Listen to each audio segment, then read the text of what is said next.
If you guys don't know, I've built a water-cooled Xbox One S right here. This is the Xbox One S, the white, right? And I literally water-cooled this. I did this about a year ago, and I have a video series, like I think 5 or 6 videos that I'm gonna link in the description if you guys are interested. All this is water-cooled.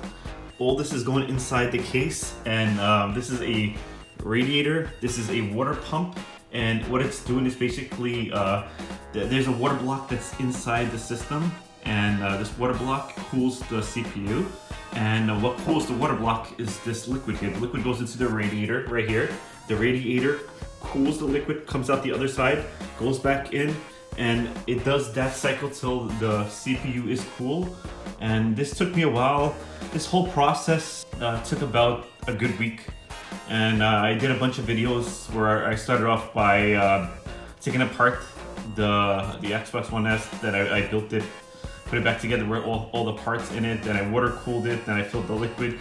It's a pretty cool series. I'm gonna link that in the description. You guys should check it out. I really like it.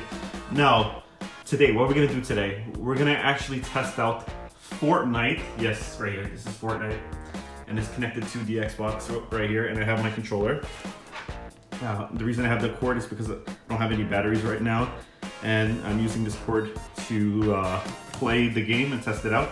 So what we're gonna do is we're gonna test out the performance of the water-cooled Xbox One S while we're playing Fortnite. You guys know Fortnite is really popular right now, and hopefully you guys enjoy this video. Hopefully you guys enjoy Fortnite. If you don't enjoy Fortnite, you'll definitely enjoy this water-cooled Xbox One S. If you think this is cool, please share this video, guys. Share this video. Like this video, share it. If you haven't subscribed, subscribe to my channel. I'm gonna do more videos like this. Without further ado, let's test out the performance of the water-cooled Xbox One S while we're playing Fortnite. All right, guys, so we're actually gonna test this out right now. I have Fortnite in the background. It's connected to my Xbox One S. I have everything powered on. The system's powered on. The pump's powered on. Everything is working.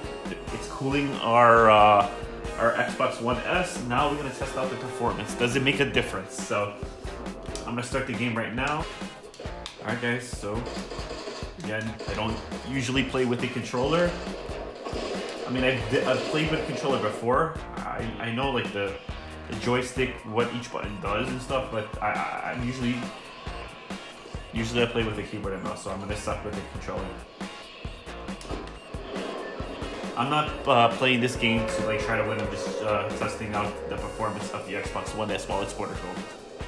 Pretty good, no lags, and we don't ever have to worry about this overheating. The system will never overheat because it's being water-cooled, and you can play for like 10 hours, 20 hours.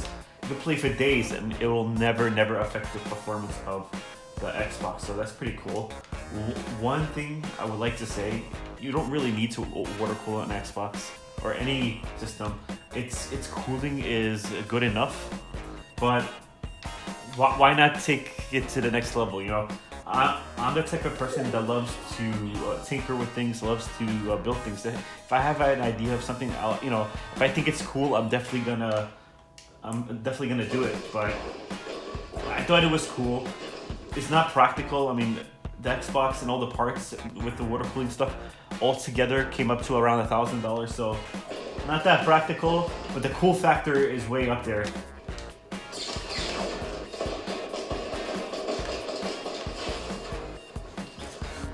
Told you I suck with a controller. I mean, I can do the shooting pretty well, but I can't build like with the controller. I suck.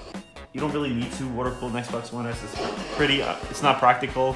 You know, unless you're like a tinkerer like me who has a YouTube channel, or who just likes to build shit, or who just likes the whole cool factor and wants that water-cooled Xbox One S that a lot of people don't have. It's really rare. You barely find videos of people ever doing it on YouTube alone. I'm like one of the few that has actually ever water-cooled an Xbox One S or an Xbox in general. But hopefully you guys like this video. If you guys like this video, please give me a like. But before I go, I'm gonna link all the videos to this series where I actually built this thing. And yeah, that's pretty much it. I'm Rustin from OsborTech.com, and thank you guys for watching.